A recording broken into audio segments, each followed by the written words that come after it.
Mantan anggota Divisi Profesi dan Pengamanan, Kadif Propam Ferdi Sambo divonis mati dalam kasus pembunuhan berencana kepada mantan ajudannya, Nofriansyah Yosua Huta Barat atau biasa dikenal Brigadir J.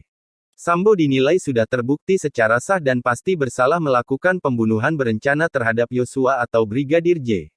Sebagaimana dakwaan Jaksa Penuntut Umum (JPU). Terdakwa Ferdi Sambo SH MH telah terbukti secara sah dan meyakinkan bersalah melakukan tindak pidana turut serta melakukan pembunuhan berencana dan tanpa hak melakukan tindakan yang berakibat sistem elektronik tidak bekerja sebagaimana mestinya yang dilakukan secara bersama-sama.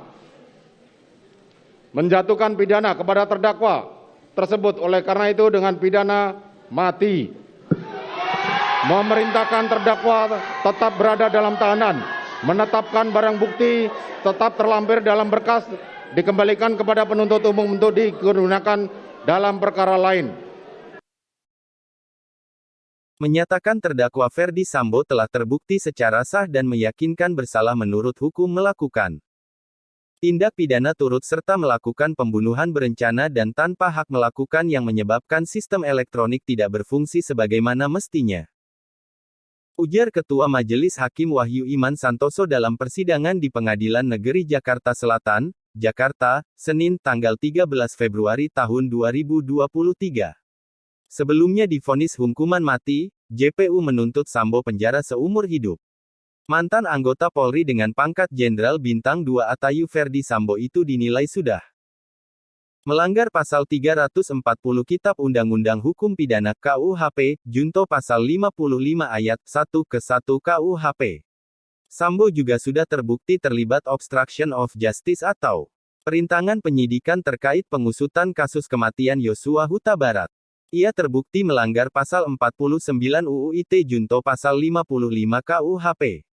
Sementara, Putri Chandrawati divonis 20 tahun penjara dalam perkara serupa. Putri dinilai terbukti secara sah bersalah, termasuk turut serta melakukan pembunuhan berencana terhadap Yosua Huta Barat sebagaimana dakwaan JPU. Menyatakan terdakwa Putri Chandrawati terbukti secara sah bersalah turut serta melakukan tindak pidana pembunuhan berencana, ujar Wahyu.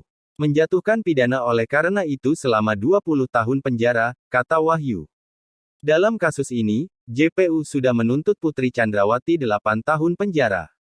Mantan Bendahara Umum Bendum, Bayangkari itu dinilai sudah melanggar pasal 340 Kitab Undang-Undang Hukum Pidana KUHP, junto pasal 55 ayat 1 ke 1 KUHP. Wahyu juga meyakini Sambo turut menembak Yosua. Keyakinan ini berdasarkan barang bukti, keterangan ahli Arif Sumirat, keterangan saksi Rifaizal Samua, dan Richard Eliezer atau Baradae. Berdasarkan keterangan terdakwa, keterangan saksi, keterangan ahli, majelis hakim memperoleh keyakinan yang cukup, ungkap Wahyu.